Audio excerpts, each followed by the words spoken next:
नमस्कार दोस्तों, स्वागत है आपका मेरे चैनल पे। दोस्तों आज हम बात करेंगे उस खबर के ऊपर जो बताती है कि अमेरिका इंडिया को F-35 फाइटर जेट सेल कर सकता है।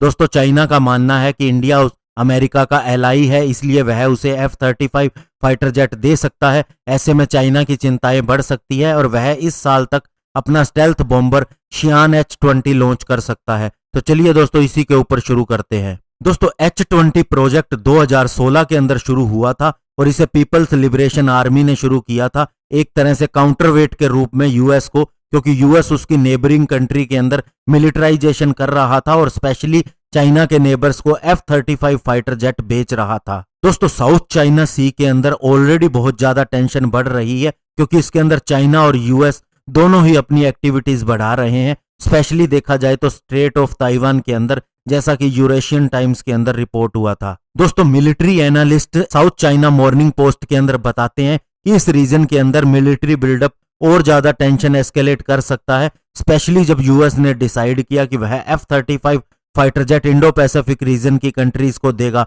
और यूएस दोस्तों ऑलरेडी 200 F-35 दे चुका है जापान और साउथ कोरिया को, इसीलिए दोस्तों बीजिंग ने अपना स्टेल्थ बॉम्बर प्रोग्राम लॉन्च किया था। और दोस्तों ऐसे में चाइना और जल्दी अपने नेक्स्ट जनरेशन बॉम्बर को लॉन्च कर सकता है, जैसे कि देखा जा रहा है कि यूएस F-35 इंडिया, सिंगापुर और ताइवान को दे सकता है चाइना को टैकल करने के लिए। और दोस्तों एक मिलिट्री एनालिस्ट ने साउथ चाइना मॉर्निंग पोस्ट में बताया कि यूएस का ये डिसीजन कि वह 500 F-35 दे सकता है नेबरिंग कंट्री जो कि चाइना की है, जैसे कि जापान, साउथ कोरिया और सिंगापुर, इंडिया और ताइवान। तो ऐसे में चाइना की चिंताएं इस रीजन के अंदर बहुत ज्यादा बढ़ जाएंगी और वह H-20 बॉम्बर को जल्दी से जल्दी लॉन्च करने की सोचेगा। और इस H-20 बॉम्बर के आने से चाइना की न्यूक्लियर ट्रायड बहुत हद तक पूरी हो जाएगी, जिसके अंदर intercontinental ballistic missile, submarine launched missile और एयर लॉन्च्ड वेपन शामिल हैं। और दोस्तों एक्सपर्ट यूरेशियन टाइम्स में बताते हैं कि यूएस डिफेंस डिपार्टमेंट का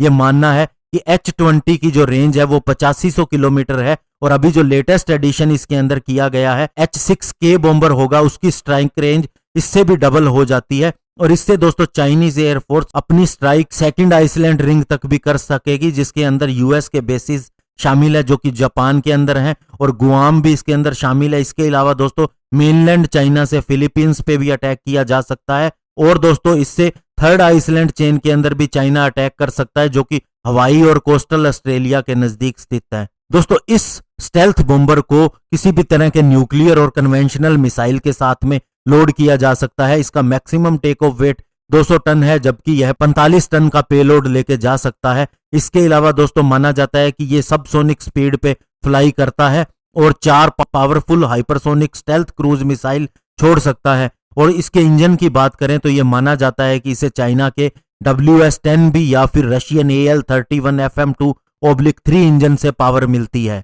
और दोस्तों इस बॉम्बर के जल्दी रिलीज पॉसिबल है, लेकिन इससे चाइना को बैकलैश का भी सामना करना पड़ सकता है, क्योंकि एक तो उसने कोरोना वायरस को बड़ी ही गलत तरीके से हैंडल किया, उसकी बहुत सी रिपोर्ट छुपाई गई। इसके अलावा दोस्तों अभी भी वह साउथ चाइना सी के अंदर प्रोवोकेटिव एक्टिविटीज करता रहता है और अब world wide anti China wave चल रही है और इससे चाइना को नुकसान हो सकता है। बहुत से देशों ने अपनी मैन्युफैक्चरिंग और प्रोडक्शन यूनिट को चाइना से बाहर करना शुरू कर दिया है और बहुत से ऐसा सोच रहे हैं कि वे फ्यूचर में चाइना के अंदर सारा काम बंद कर देंगे। और इंटरनेशनल इमेज भी चाइना की पूरे समय से अगर देखा जाए तो ऑल टाइम लो है। इसके अलावा अगर वह इस तरह का न्यूक्लियर स्टेल्थ बॉम्बर ले आता है तो चाइना के लिए कंडीशन और ज्यादा बुरी हो जाएंगी। और दोस्तों ऐसे में आपको जहां तक F-35 की सेल की बात है इंडिया को, तो इतना जरूर बताना चाहूंगा कि अभी इसके ऊपर कोई रिपोर्ट नहीं है, लेकिन ये जरूर है कि इंडिया को अमेरिका F-35 फाइटर जेट दे सकता है। और बड़ी बात नहीं अगर इंडिया इसकी 2 स्क्वाड्रन खरीद लेता है, जिन्हें ऑपरेट करना ज्यादा मुश्किल नहीं होगा।